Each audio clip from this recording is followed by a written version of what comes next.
మనిషి మరణంతో ఇతర కుటుంబ సభ్యులపై మానసిక ప్రభావం పడుతోంది. డిప్రెషన్ను తట్టుకోలేక ఆత్మహత్య చేసుకుంటున్నారు. రీసెంట్గా అంబర్పేటలో ఇదే జరిగింది.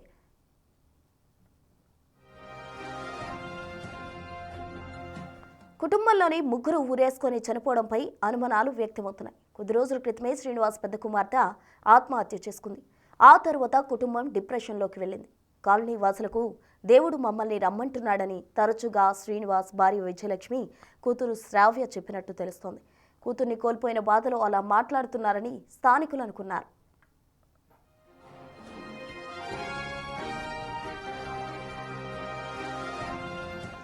కుమార్తె మృతితో ఓ తల్లి ఆత్మహత్య చేసుకుంది. ఈ ఘటన సంగారెడ్డి జిల్లా ఎల్గోయి గ్రామంలో చోటు చేసుకుంది. లావణ్య వెంకట్ల కూతురు ఐషు జ్వరంతో బాధపడుతుండటంతో హైదరాబాద్లోని నిలోఫర్ హాస్పిటల్లో ట్రీట్మెంట్కి తీసుకెళ్లారు. అక్కడ చికిత్స పొందుతూ శనివారం ఉదయం మృతి చెందింది. కుమార్తె మృతిని తట్టుకోలేక తల్లి సాయంత్రం ఇంట్లో ఊరేసుకుని చనిపోయింది. దీంతో ఆ గ్రామంలో విషాద ఛాయలు అలుముకున్నాయి.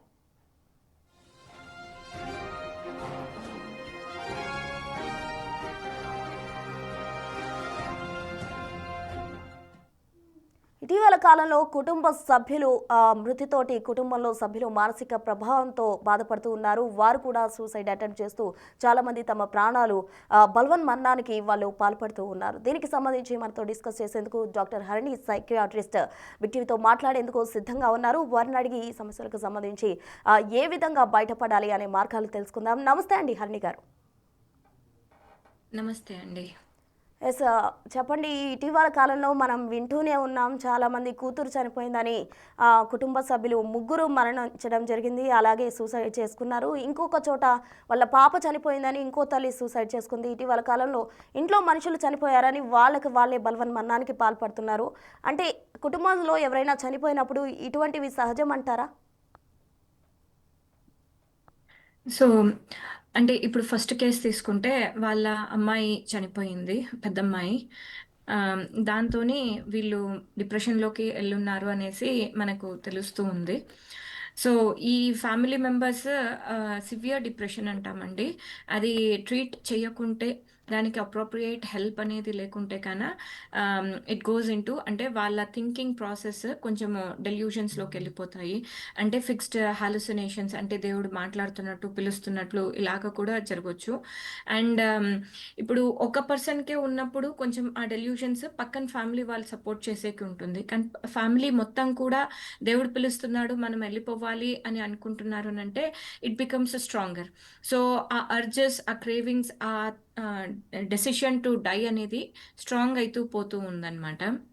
సో, బేసిక్‌గా మనకి ఏదీ లేనప్పుడు దేవుడిని హోల్డ్ చేస్తాము. స్పిరిచువాలిటీని హోల్డ్ చేస్తాము. Which is all good. కానీ కొన్నిసార్లు మనము ఆ సైకలాజికల్ మోడ్‌లో ఉన్నప్పుడు మనము తప్పుగా అర్థం చేసుకుంటాం. అంటే దేవుడు పిలుస్తున్నాడు. దేవుని దగ్గరికి వెళ్ళాలంటే అది ఒక యోగం. పీస్‌ఫుల్ డెత్ అనేది ఒక వి హావ్ టు ఎర్న్. దానికోసం మనము చానా సంపాదించుకోవాలి. ఒక మంచి డెత్ కావాలి అనంటే. ఈ సూసైడ్స్‌తోని చనిపోయేది it's not a healthy death అండి. అది మన మానసిక స్థితి బాలేక మనకు జరుగుతున్న పరిస్థితులను మనము తప్పుగా అర్థం చేసుకొని దాన్ని దేవుడు అనే పేరుతోని మనం చెయ్యడము అనేది అది it's not healthy. It's not appropriate. Okay. అలాంటి వాళ్ళకి ట్రీట్మెంట్ అవసరము. ఎట్లయితే హార్ట్ అటాక్ వస్తుంది స్టార్ట్ అంటే ఒక విండో పీరియడ్ ఉంటుందండి. హార్ట్ అటాక్ రాకముందు అంటే వాళ్ళు unhealthy eating, unhealthy life styles నుంచి మధ్యలో చానా పాయింట్స్‌లలో రెగ్యులర్ చెకప్స్ చేపించుకునేది, రెగ్యులర్‌గా ఇవి చేసేది. అందులో ఆ హార్ట్ అటాక్ వస్తుంది, పెయిన్ వచ్చిపోతుంది అన్నప్పుడు కూడా మనం ఆ బ్లాక్ ఓపెన్ చేసేకి ఏమైతే ప్రయత్నాలు చేస్తామో ఇంటర్వెన్షన్స్, అలాగే ఒక డెత్ అనేది రాకముందు, సూసైడ్ అనేది చేసుకోకముందు ఆ ఇంటర్వెన్షన్స్ అనేది మనం చేసుకుంటే death is preventable. It's most now dreaded suicide అనేది పబ్లిక్ హెల్త్ ప్రాబ్లమ్ అయిపోతా ఉంది. మనకొకటే కాదు, అన్ని కంట్రీస్‌లో కూడా ఆ నిమిషము అలా ఎలా బ్రెయిన్ ఆలోచిస్తుందో ఇంకేమీ మార్గాలు ఓపెన్ లేదు అనేసి కన్విన్స్ అయిపోతుంది. సో, ఈ సూసైడ్‌కనేది పాల్పడుతున్నాం. ఆ టైంలో కొంచెం మనము ఒక హోప్, ఒక ఆహ్, యు నో ఆ అర్జెస్ అనే దానిలో నుంచి పక్కన తెచ్చేసి బ్యూటిఫుల్ లైఫ్ ఉంది. ఆ చిన్నమ్మాయి, రెండో అమ్మాయికి ఎంత మంచిగా మంచి లైఫ్ ఉంది. హ్మ్. ఇప్పుడు ఫాదర్ ఒకటే చనిపోతే తను he would think what will happen to the wife. Wife పోనీ వీళ్ళు పేరెంట్స్ చనిపోతే ఆ అమ్మాయి ఎలాగా? సో, ఒకరికొకళ్ళు బాధపడకూడదు అనేసి ఇలా చేసుకోవడము it's not at all healthy. అనవసరంగా పక్కన వాళ్ళు స్టిమ్యులేట్ అవుతారు. అనవసరంగా ఇది దేవుడు, ఇది వాళ్ళు నిజంగా పిలిచినారు. ఇవన్నీ కూడా వాస్తవాలు కాదండి.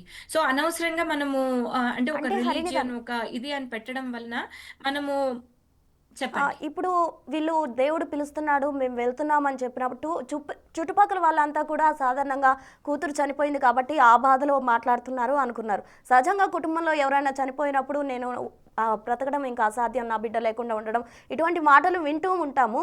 అయితే ఇప్పుడు ఈ ఫ్యామిలీ విషయానికి వస్తే వాళ్ళు ముగ్గురు కూడా దేవుడు పిలుస్తున్నాడు అని వెళ్ళిపోయి ఎలా గుర్తించాలంటారు ఇటువంటి కండిషన్‌ని? అంటే వాళ్ళు బాధలో ఉన్నారా? లేకపోతే సైకలాజికల్ డిసార్డర్‌లో ఉన్నారా అని?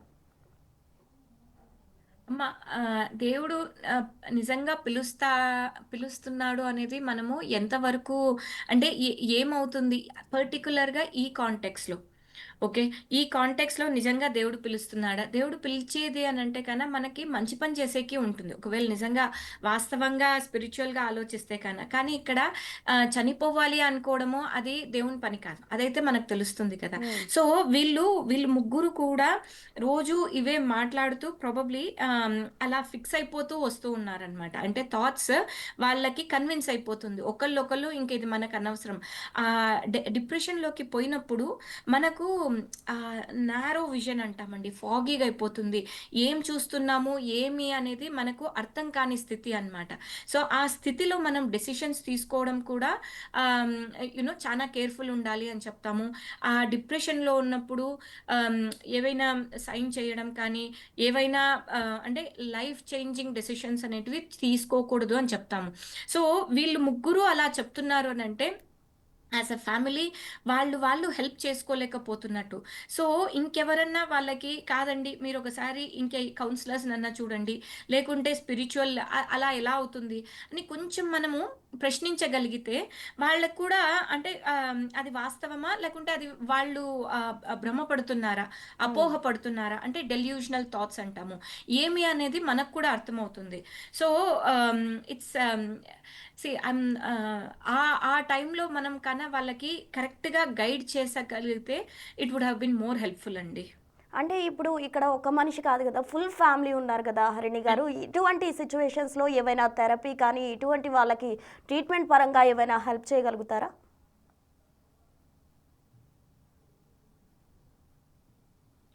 సీమ డెల్యూషన్స్ ఒక సింగిల్ పర్సన్‌కి వస్తే ఓకే. Single delusional. కానీ ఇద్దరు పర్సన్స్‌కు రావచ్చు. లేకుంటే మొత్తం మాస్ డెల్యూషన్స్ అంటాము. ఇవన్నీ సైకియాట్రీలో టర్మ్స్ కూడా ఉన్నాయి. అంటే okay. It's not like unknown thing. They are present in psychiatry which have been described అనమాట.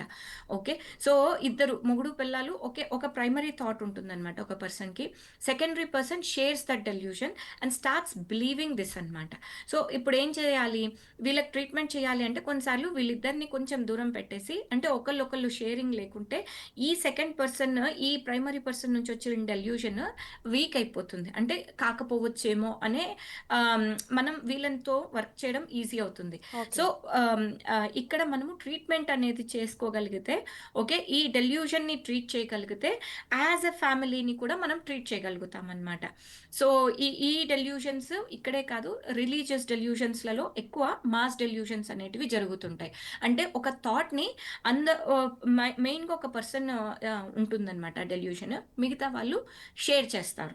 So, okay. దాంతోని అది మాస్ ఎఫెక్ట్ అయినప్పుడు ఇంకా స్ట్రాంగ్ అవుతుంది.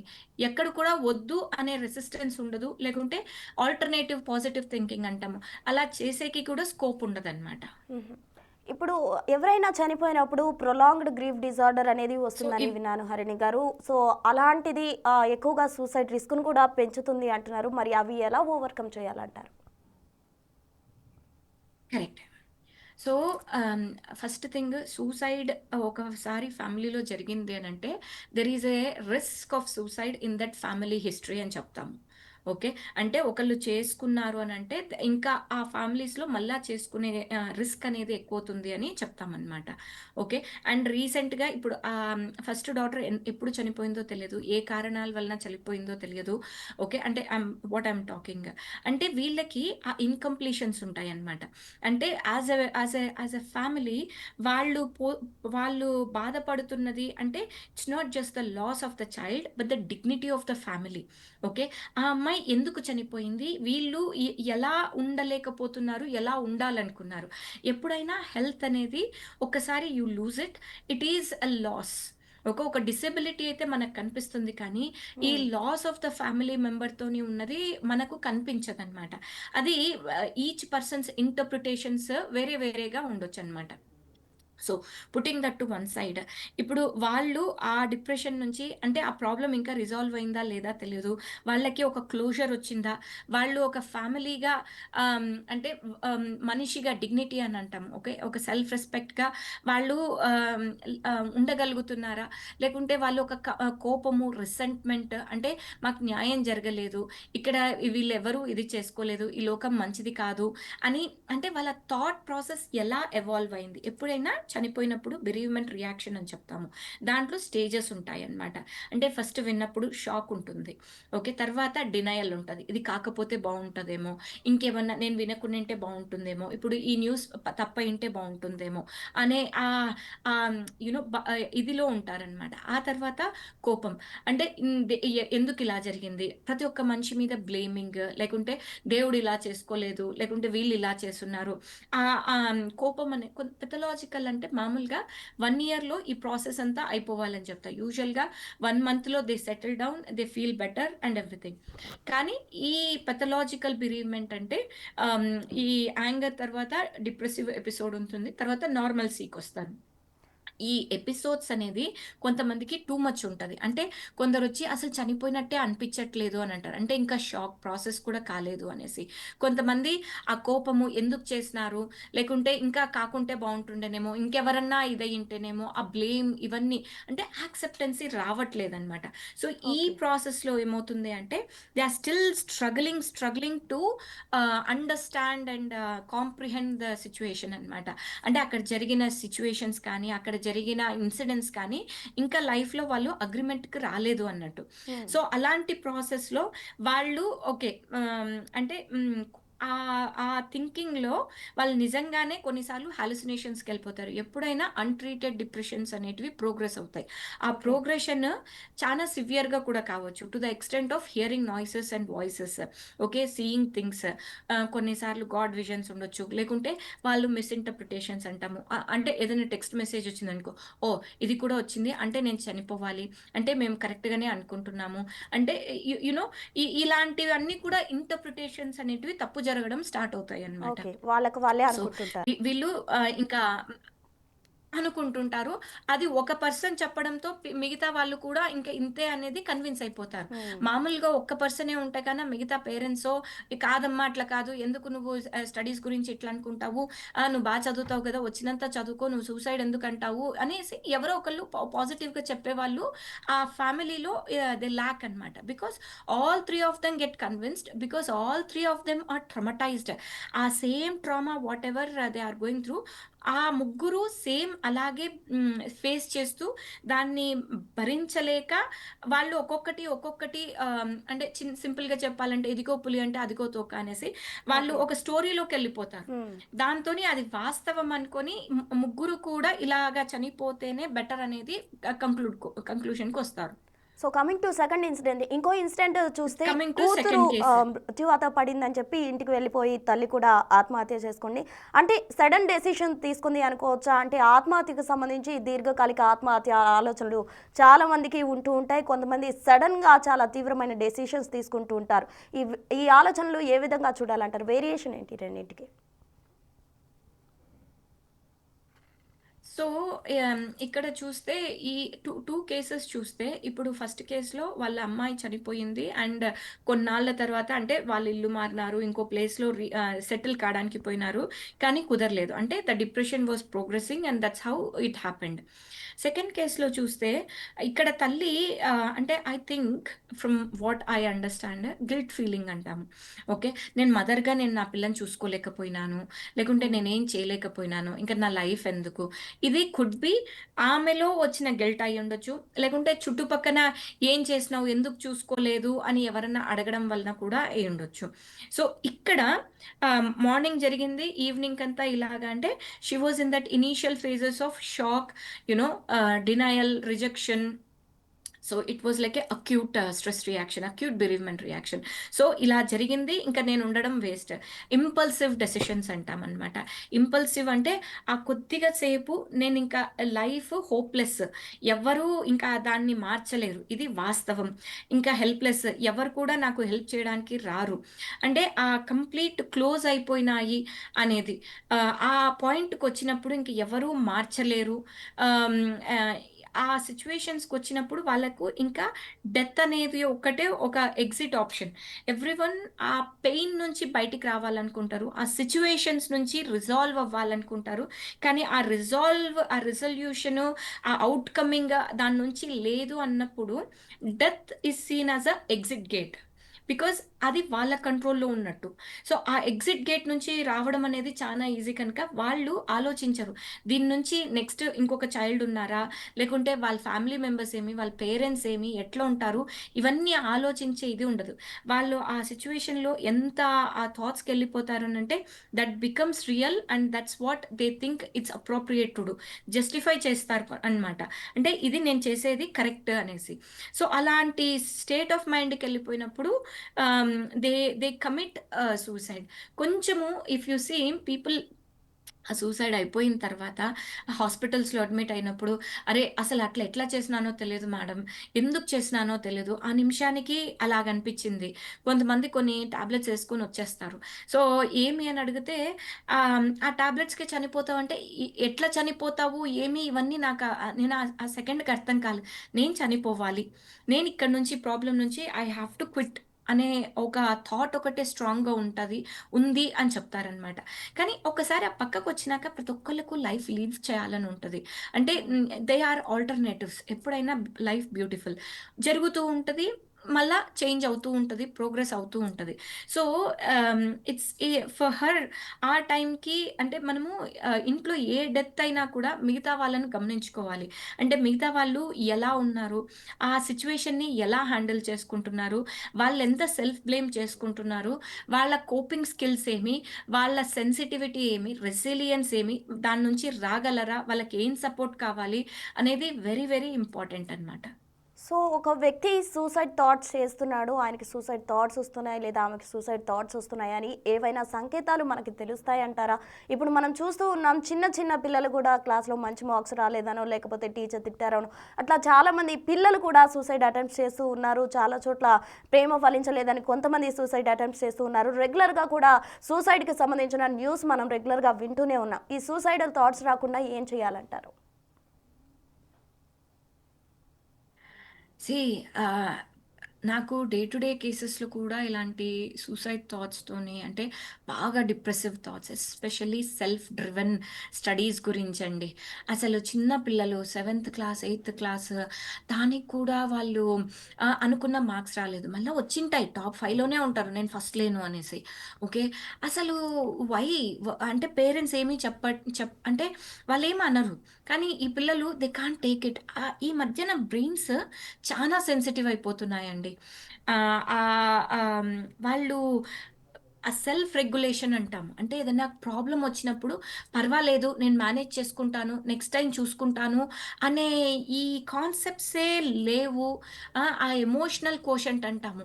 ఆ ఎమోషనల్ కోషంట్ అంటే ఐక్యూ అనేది ఏమిస్తే ఏం చదువుకోవాలి అనేది ఈ మధ్యన పిల్లలకి ఉంది కానీ, అది లేనప్పుడు ఎలా మేనేజ్ చేసుకోవాలనేది తెలియట్లేదు.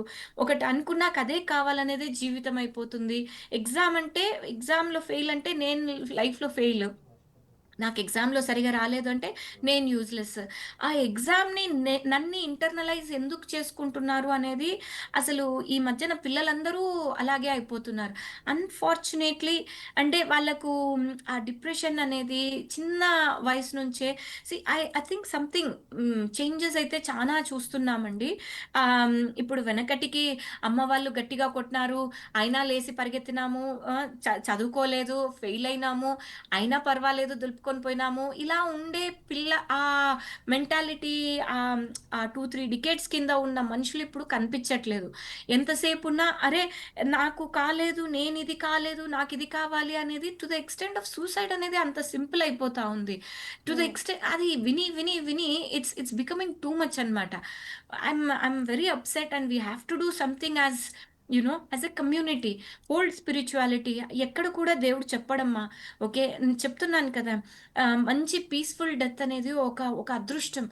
దానికి యోగం చేయాలి. యోగం అంటే మంచి పనుల్లో ఉండాలి, మంచి మెడిటేషన్‌లో ఉండాలి, మంచి థాట్స్ తెచ్చుకోవాలి, మంచిగా ఉండాలి. మీ మీ ఎగ్జామ్‌లో పాస్ అయితేనే మీరు successful.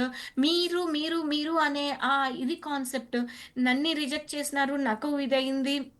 You know too much of అనే కాన్సెప్ట్ హోల్డ్ చేసి ఆ బాడీ కాన్షియస్నెస్ ఎక్కువైపోయి soul consciousness. If you go in to any spirituality you will understand.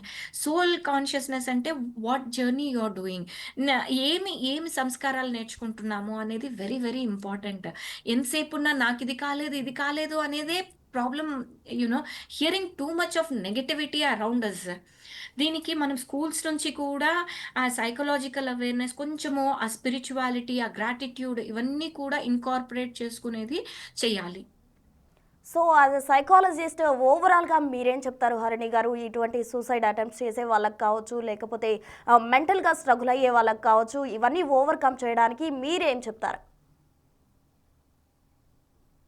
See ఆహ్, ఇప్పుడు ఆహ్, ఆ సిట్యుయేషన్‌లో ఈ ఎగ్జామ్‌లో నాకు కాలేదు కనుక మీరు చనిపోయిన కరెక్టు. కానీ ఆ ఎగ్జామ్‌లో పాస్ అయినప్పుడు I have achieved very well, I'm happy అని అన్నా చెప్తారా? లేదు. అంటే ఆ ఎగ్జాము పాస్ అయ్యి మంచి మార్క్స్ వచ్చినప్పుడు హ్యాపీనెస్‌కి వాల్యూ ఇవ్వనప్పుడు, ఆ ఎగ్జామ్‌లో సరిగ్గా రానప్పుడు దానికి చనిపోవాలి అనే ఆ ఇంపార్టెన్స్ ఎందుకొస్తుంది? అంటే ఆ హ్యాపీనెస్ ఆ సాడ్‌నెస్‌కి ఆ వేరియేషన్‌కి వీళ్ళకి యూ నో ఆహ్, కనెక్ట్ లేకుండా పోతుందనమాట. ఆ మిస్‌మ్యాచ్ అయితా ఉంది. So, what I say is see what you are not a person of your achievements. Okay, you are not the person of by materialistic kind of numbers తోని కానీ, your salaries తోని కానీ ఇది కాదు. By how peaceful you feel, what you achieve, how you help everyone, how you live a life, that's all important అన్నమాట. So the viewing the world should change. ఆ thoughts వచ్చినప్పుడు please talk to someone. ఒకవేళ చుట్టూ వాళ్ళు sensitive ఉన్నారు, వాళ్ళతో కాదు అంటే కౌన్సిలర్స్. కౌన్సిలర్స్‌ని చూడడంలో it's not weakness. It's not like ఏదో ఇంటి పరువు పోతుంది అవన్నీ కాదు. అదొక జబ్బు. ఓకే. హరిణి డిప్రెషన్ గారు, ఒక జబ్బు. జబ్బుని ట్రీట్ చేయాలి. ఏ చెప్పండి. పర్టిక్యులర్ టైంలో కౌన్సిలర్స్ దగ్గరికి తీసుకెళ్ళొచ్చంటారు? అంటే ఇటువంటివి గుర్తించినప్పుడు ఏ స్టేజ్‌లో తీసుకెళ్లాల్సుంటుంది? మా స్టేజ్ అనేది మైల్డ్, మోడరేట్, సివియర్ కరెక్టే. కానీ పర్సన్ టు పర్సన్ వేరీ అవుతుందమ్మా. ఇప్పుడు వాళ్ళు ఒక మనిషి నేను ఆహ్, నాకుండాలని లేదు, పోతే బావుంటదని ఒక 70 ఇయర్స్ ఓల్డ్ మనిషి చెప్తున్నారనుకోండి. జీవితం ఇంత చూసిన తర్వాత ఆ మాట అనడం చాలా ఇది అన్నమాట. ఆ మనిషి ఒక్కసారి ఆ మాట అనిండొచ్చు. కానీ దానికి చానా వాల్యూ ఉంది. సో, ఎన్ని నంబర్ ఆఫ్ టైమ్స్ అంటారు అనే దాన్ని బట్టి మనము వేరియేషన్స్ చెయ్యకూడదు. అలా కాదు. కొంతమంది ఇంట్లో ఆడవాళ్ళు రోజు అంటనే ఉంటారు. చస్తే బావుంటది, నాకు ఇదంతా ఉండదు అనేసి. ఆ వేరియేషన్స్ అనేది అర్థం చేసుకోవడం అనేది పర్సెప్షన్. ఈచ్ ఇండివిడ్యువల్ పర్సెప్షన్ అనేది వేరీ కావచ్చు. సో, దాని నుంచి మనము క్వాంటిఫై చేయాలి అనంటే అందరూ సైకియాట్రిస్ట్‌లు కావాలి, సైకాలజిస్ట్‌లు కావాలి. ఓకే. సో, అది కాదు. ఎప్పుడైతే మీరు ఆ పర్సన్‌లో బిహేవియర్స్ చేంజెస్ చూస్తారో అంటే వాళ్ళు ఆహ్, విత్‌డ్రాన్ అయిపోతుంటారు. అంటే ఎవరితో మాట్లాడాలనిపించదు. రోజు వాళ్ళు ఎంజాయ్ చేసే ఆహ్, ఒక ఫుడ్ కానీ, ఒక టీవీ ప్రోగ్రామ్ కానీ, అందరితో మాట్లాడడం కానీ, ఏదైతే హ్యాపీగా ఎంజాయ్ చేసేది ఉంటుందో వాళ్ళకి ఆ ఎంజాయ్‌మెంట్ రావట్లేదు. వాళ్ళు దానిలో కోసం పోవట్లేదు. ఒక దిగులుగా బయట ఉన్నంత సేపు ఫ్రెండ్స్‌తో బానే ఉంటున్నారు. లోన్‌లీగా రాంగానే ఇంక లోన్‌లీ ఇంక అయిపోయింది. ఇంకా ఉండకుంటే బావుంటది అనేసి. సో, ఆ వేరియేషన్స్ అనేది మనము చూడడం అనేది చాలా ఇంపార్టెంట్ అన్నమాట. ఎక్కడ డౌటొచ్చినా కొంచెము థెరపీస్ ఎక్కువ చేయడంలో నష్టం లేదు. ఓకే. ఓకే. మీకు ఎక్కడన్నా డౌటొస్తే అది అది please don't take it as anything negative. Okay. నేను పేరెంట్స్‌కి ఎవరికైనా కౌన్సెలింగ్‌కి తీసుకువెళ్ళండి మీ పిల్లల్ని అనంటే, ఎలా ఫీల్ అయిపోతారంటే, నా చైల్డ్‌కి నేను కౌన్సెలింగ్ చేసుకుంటా అంట. మీ చైల్డ్‌కి మీరు చేసే కౌన్సెలింగ్ అది భాషందేనా అంటారు పిల్లలొచ్చి. వాళ్ళకి వినాలని అనిపించదు. ఓకే. కొన్ని సార్లు కొందరు కొన్ని రకంగా ఓకే. చేస్తేనే బావుంటది. డ్రైవింగ్ ఇప్పుడు ఇన్‌స్ట్రక్టర్ దగ్గర నేర్చుకుంటేనే నేర్చుకున్నట్టు. ఓకే. మా హస్బెండ్‌తో నేర్చుకుంటే అవి ఇద్దరికీ మధ్యన గొడవలైనట్టు. సో, కొన్ని పనులు కొన్ని చేస్తేనే బావుంటది. మీకు చదువొచ్చని మీ పిల్లల్ని స్కూల్‌కి పంపించకుండా స్కూల్‌లు నేర్పించలేరు. ఎవరు చేసేవి అలా చేస్తేనే బెటర్. ఓకే. సీ సో ఆ సిట్యుయేషన్స్‌లో let them handle, take them and you know so ఓవరాల్‌గా చెప్పండి. ఇటువంటి బిహేవియర్స్ గుర్తించినప్పుడు ఒక సైకాలజిస్ట్ కన్సల్ట్ అవ్వడమే కరెక్ట్ అంటారు. Thank you Harini garu. సో మొత్తంగా హరిణి గారు చెప్పిన ప్రకారం అయితే ఇటీవల కాలంలో కుటుంబ సభ్యులకు సంబంధించి కూడా డిప్రెషన్‌లోకి వెళ్ళిపోతున్నారు. ఆత్మహత్యలకు సంబంధించి అటువంటి వాటికి లోనవ్వకుండా బిహేవియరల్ చేంజెస్ వచ్చినప్పుడు ఖచ్చితంగా కూడా ఒక కౌన్సిలర్‌ని కానీ, సైకియాట్రిస్ట్‌ని కానీ కన్సల్ట్ అవ్వడం మంచిదని చెప్పారు.